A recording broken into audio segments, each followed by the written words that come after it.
if you've been meditating for a while or a period of time, or if you've been coming here for any period of time, you hear over and over some of the basic instructions about turning toward the experience with as much kindness and equanimity as you can muster to whatever that arising experience is.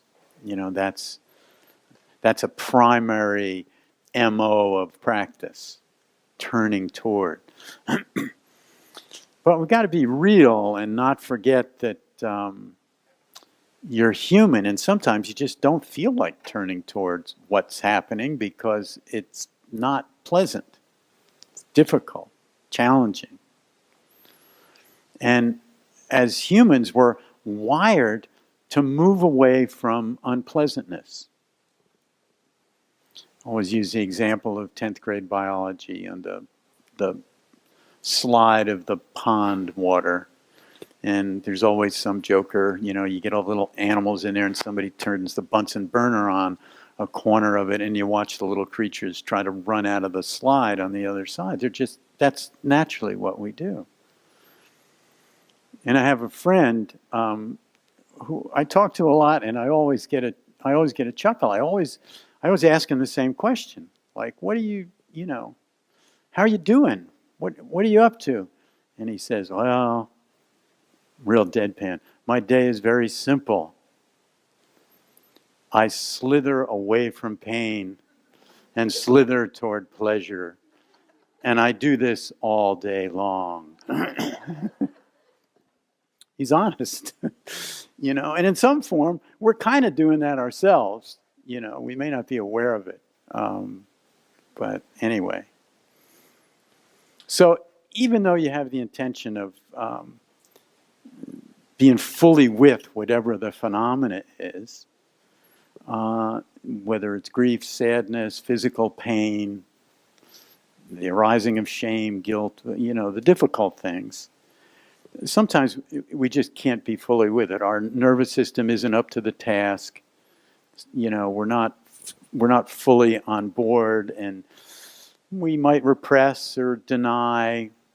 Or if you're a meditator, you might try to summon up some energy and you bargain with the situation.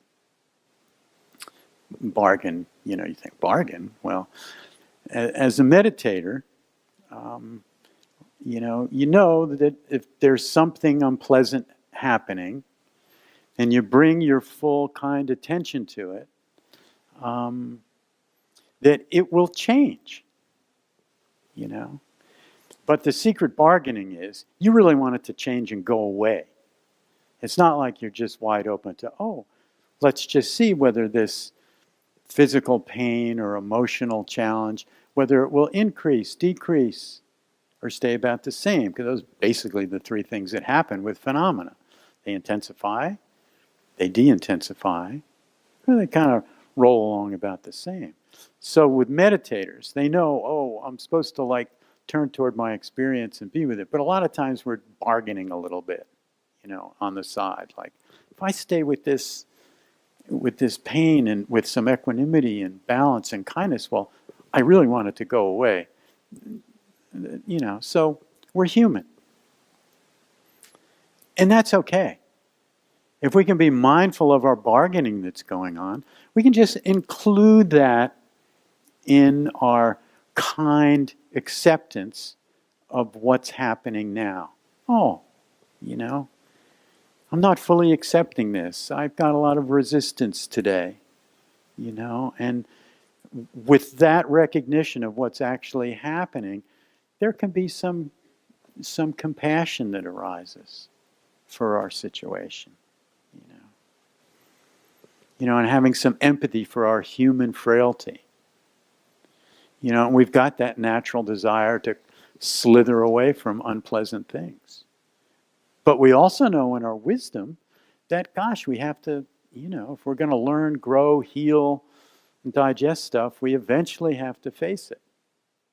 So, but just the intention to be present to what is a big deal. And we can't do it 100% of the time, all the time.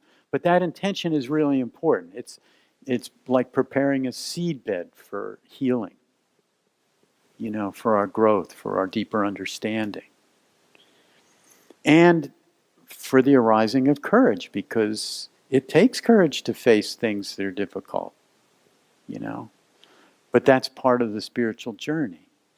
And we all know in our lives that times that have been really difficult, oftentimes we've learned a lot and grown from it.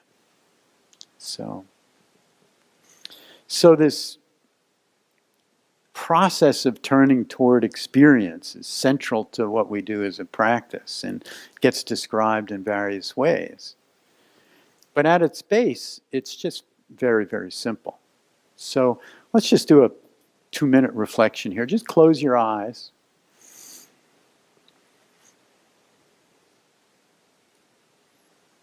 And just a very broad question. What's happening right now? Just, what are the sensations in the body right now? What are you noticing?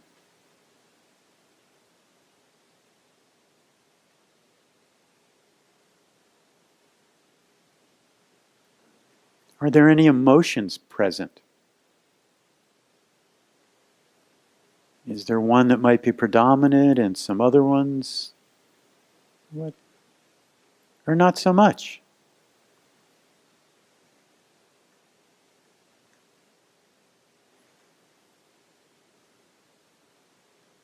And if there are emotions, where might they be felt in the body?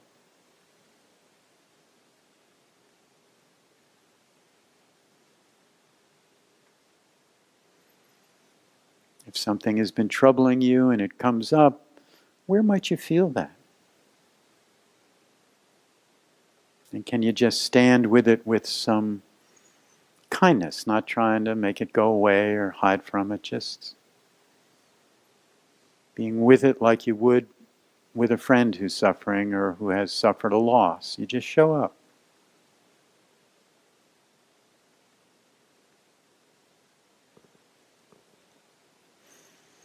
And are there thoughts associated with any of the body sensations or emotions? And not getting into the content of the thought, the story so much, but just, are there thoughts there? Is it internal talking or visual pictures or both?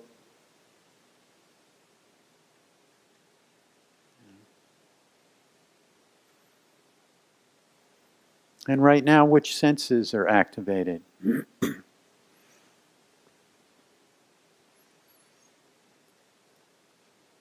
Earlier, we were all exercising our nose and smelling the fragrance that gets periodically dumped into the room.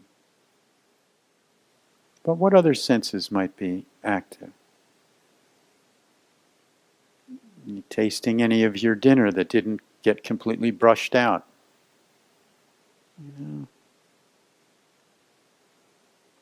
Sounds. Touch.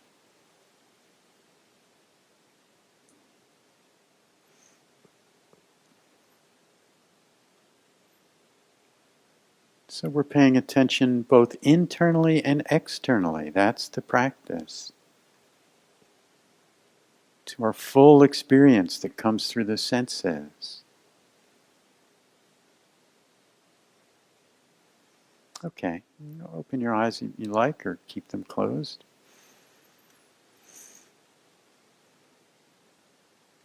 So in those moments when we can remember that we are contemplative practitioners and we pay attention to our direct experience, we now know there's all kinds of benefits. And if we're not planning, our mind's not grinding away in the future, or, that's actually a break from that kind of anxiety that comes with excessive planning.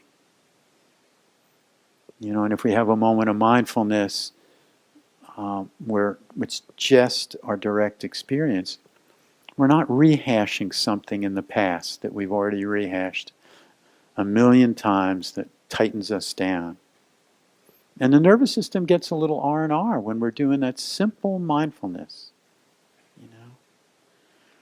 All those moments when we're just paying attention to whatever the activity is coming through our senses, including the mind. So the sympathetic nervous system, when we're being mindful of simple things, it starts to quiet down. And of course, we've talked about that here a lot. The sympathetic nervous system is the part of the nervous system that reacts to threat, is always scanning for threat, is always concerned about survival. That's when the planning is running amok, or there's worry, or things like this, we're concerned on the deepest level about our survival. And that's important. But if it's powered all the time, then it causes chronic stress and it makes us sick. We know that too. So when we're able to remember, oh, I'm just going to smell this flower, I'm just going to feel my feet walking, whatever it is, we're strengthening in those moments our parasympathetic nervous system, the natural relaxation response that is part of us. And with all the stimulation and all that we're required to do, doesn't get generally the attention that it could use to really come on with some power and some ability to heal us, relax us, etc. But just these little mindful moments, just like that little reflection, we're getting a little rest. And you might have even noticed, oh, I feel a little calmer afterwards.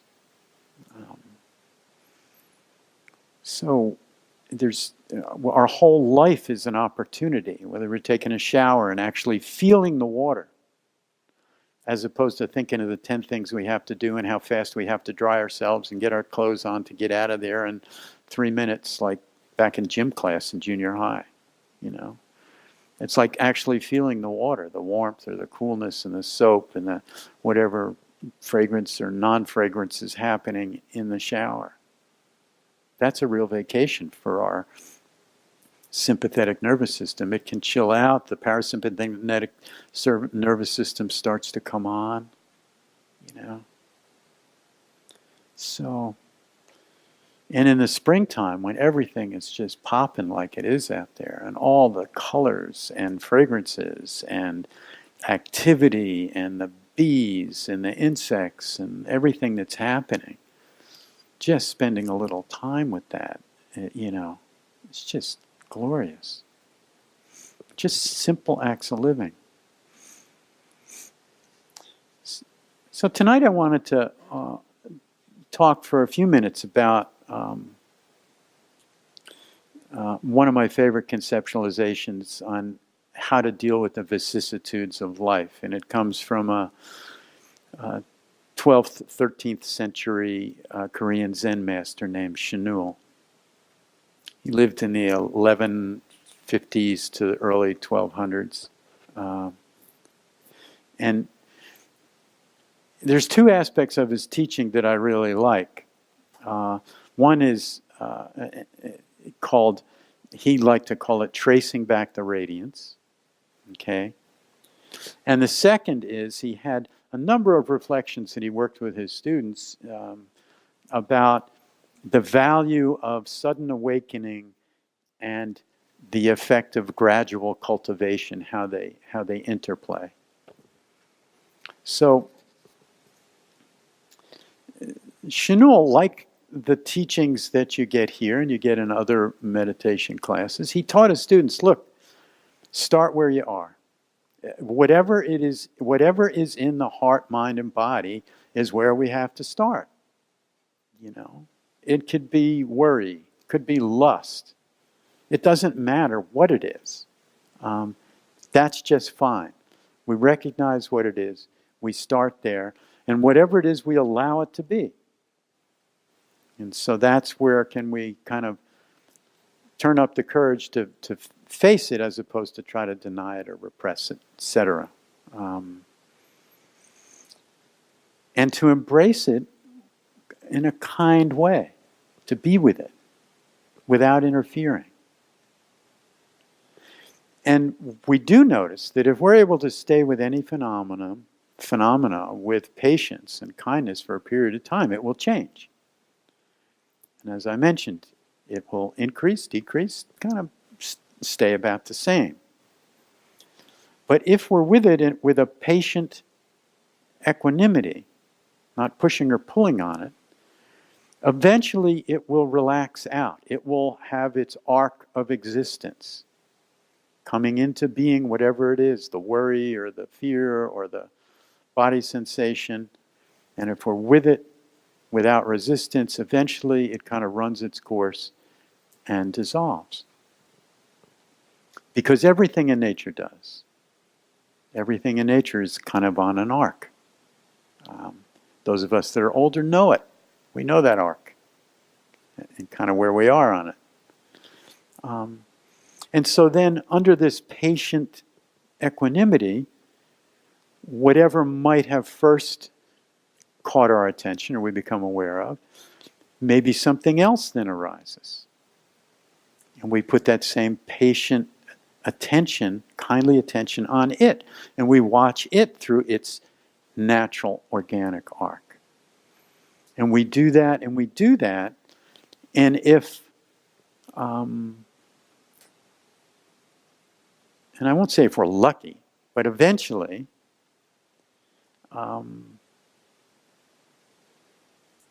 if it's applied long enough, whatever the clouds or troubles,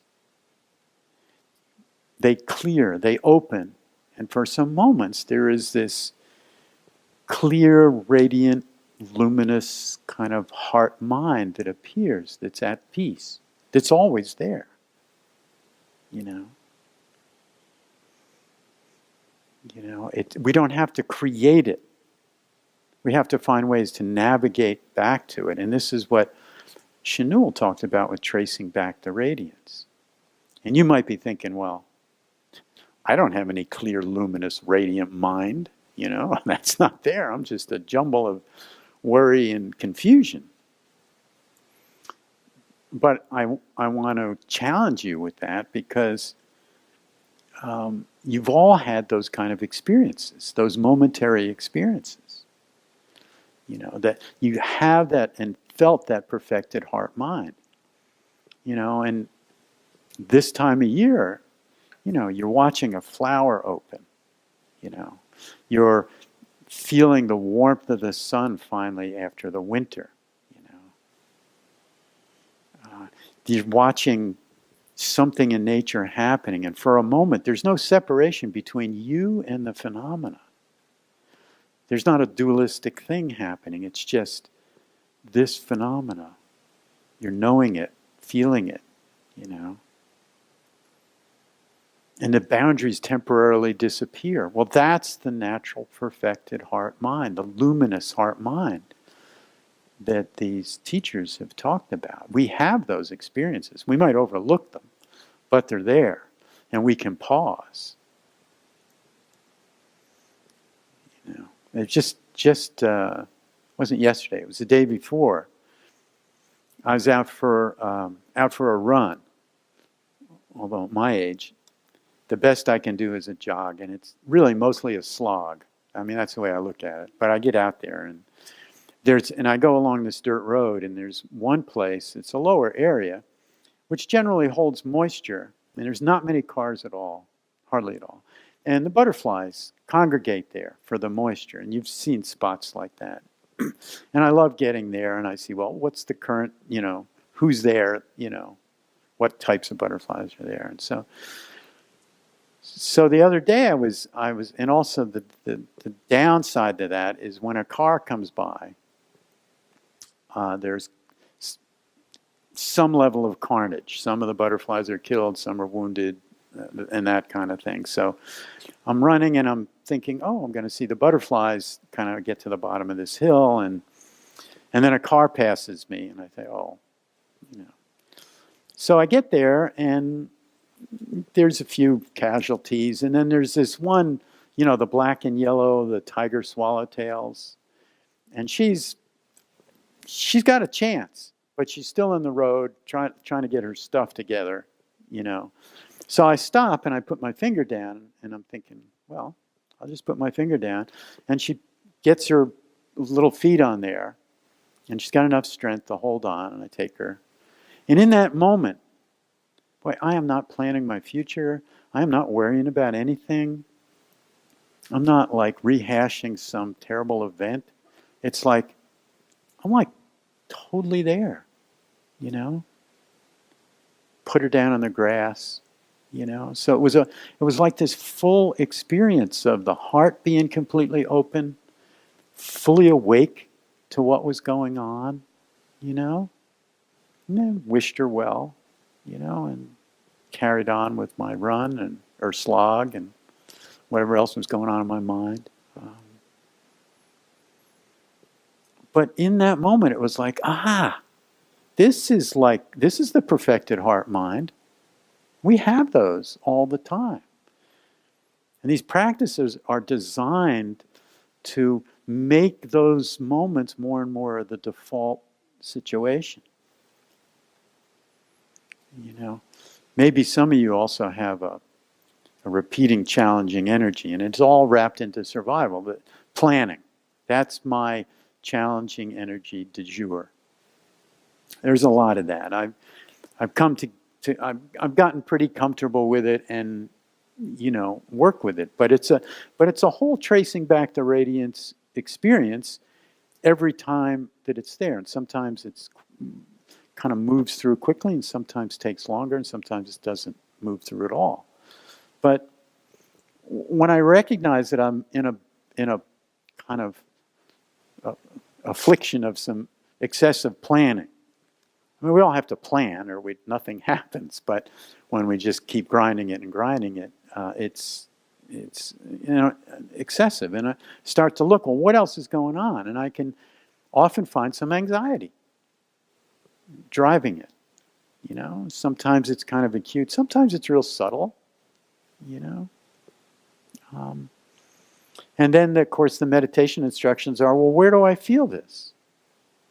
And it varies, but I kind of know my landscape, the chest, my belly, maybe my shoulders get a little tight, they're not, relaxed or back, And so the challenge in tracing back to radiance, okay, this is what's up. Can I be with it? Just be with it. That's what's up. And there's also that kind of broad recognition from the view or the perspective of, oh, this is some more of that survival stuff. It's just working a lot. And that's what's happening. And so even that recognition kind of cools it a little bit. But if I'm with it, I can, it'll kind of morph a little bit. And I might come directly with fear, which is a different level of anxiety, so that it's maybe getting a little more intense. Oh, there's really some fear, maybe some serious fear driving this anxiety, this planning, this whole thing. And so then the sitting patiently with it, again, is the charge. Can I do that? And then at times it'll be like, wow, I'm now down in a real primal level of this. There's this kind of desire for existence. It's all really wrapped into, I need to get this together and perform and remain an honorable member of the tribe and take care of all this stuff, or I'm not going to survive. So I'm really down at that level.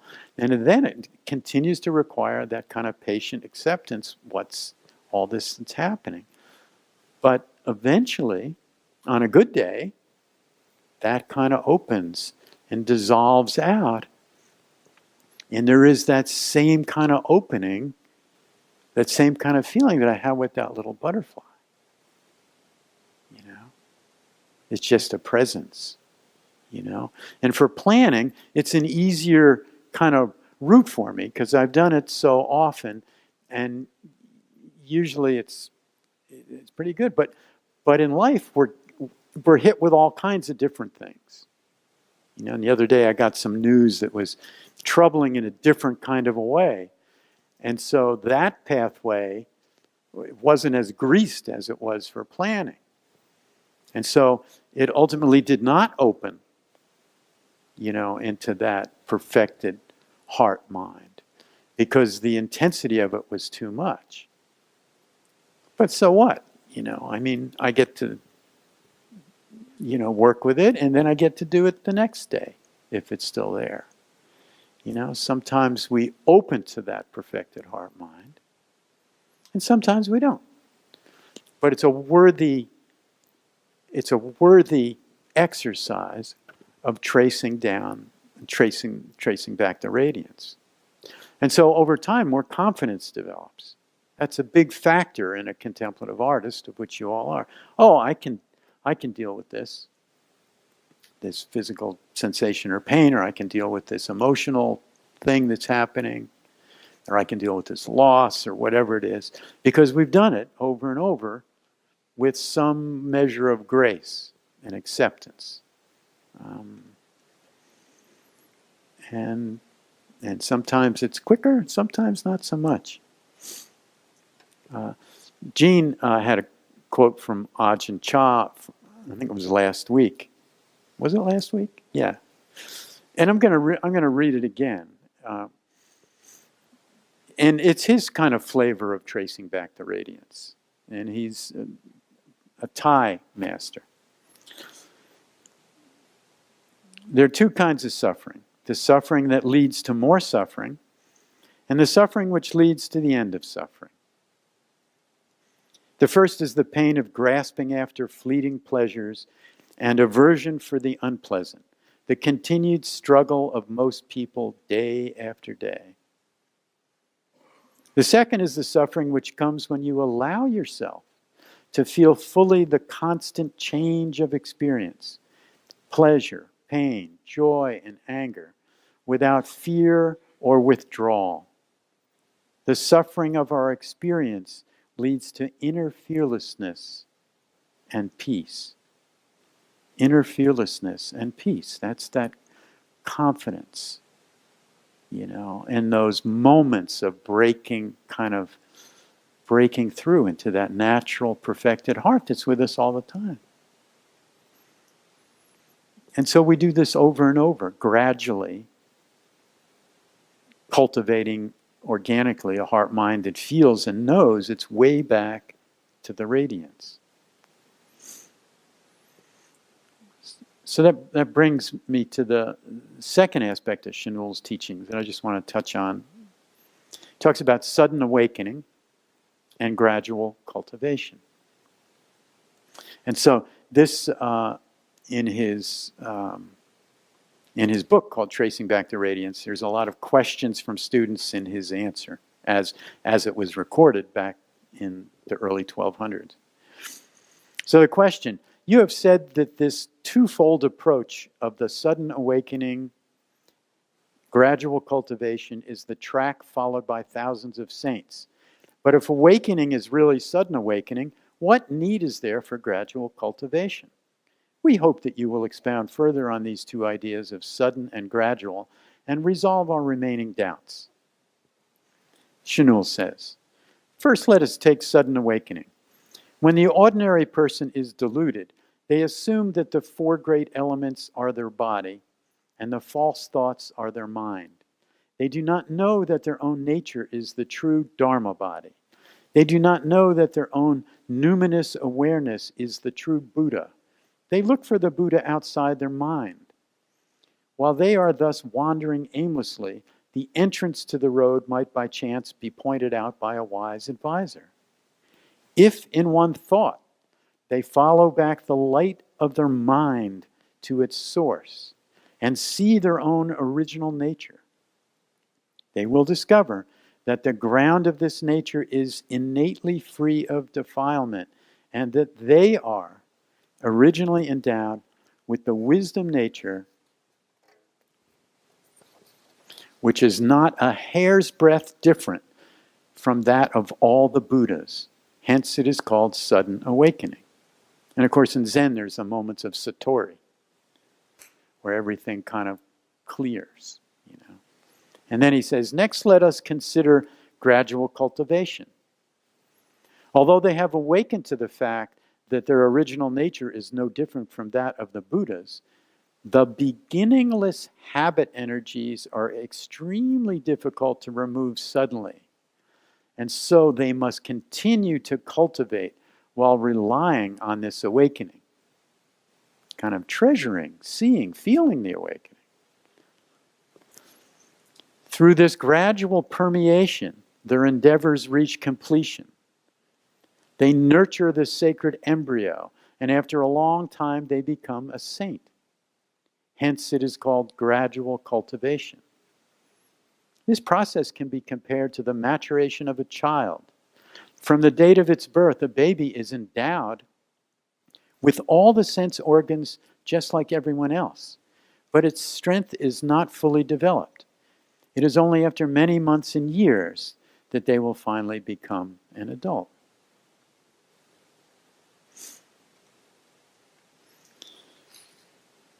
So, back in the year 1204, it was actually a big year in history. I looked it up. That was the year Constantinople was sacked in the Fourth Christian Crusade. They sacked and burned it to the ground. It's one part of the world. The other part of the world, this guy Chinul's in his monastery thinking about the mind. And so he wrote what was called, what did he call it? Secrets on Cultivating the Mind. So in 1204. Where were we in 1204? We don't know. So he cautioned his students, really, there's a caution in that business about gradual cultivation, that you may have these awakenings, and we all do. And but there will be backsliding because of the habit patterns if we're not constantly practicing. Even the Buddha, after his enlightenment, continued to practice. Why? Well, he was just covering his bets, moving forward,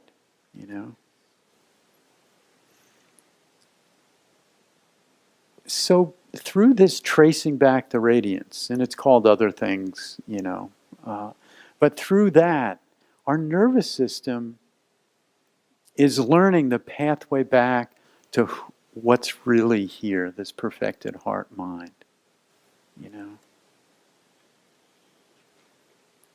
it takes time to find our way back. But over time of practice, that time shortens up. And it's taken years, if not lifetimes, if you believe in reincarnation, for some of these habit patterns to get established. So it's logical that it takes some time, and it takes practice to untangle those pathways and to establish ones that are more wholesome, more freeing. So we have these moments, these fabulous awakenings, and the spring here in Virginia is like crazy amazing to have those moments if we pay attention. The sudden awakenings, the moments of clarity, the heart opens, the mind opens. It's the very sweet fruit of being human and of our practice. And so it also behooves us to just keep on trucking, keep on practicing, It kind of oil that groove that allows us to fall more readily back into that perfected heart mind that is there, does not have to be created. Finish with a poem that illustrates this. It's called Free and Easy, a spontaneous Vajra song by Lama Gundun Rinpoche. Happiness cannot be found through great effort and willpower, but is already present in open relaxation and letting go. Don't strain yourself. There is nothing to do or undo. Whatever momentarily arises in the body-mind has no real importance at all. has little reality whatsoever. Why identify with and become attached to it, passing judgment upon it and ourselves? Far better to simply let the entire game happen on its own, springing up and falling back like waves without changing or manipulating anything.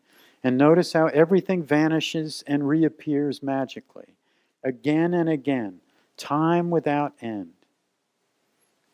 Only our searching for happiness prevents us from seeing it.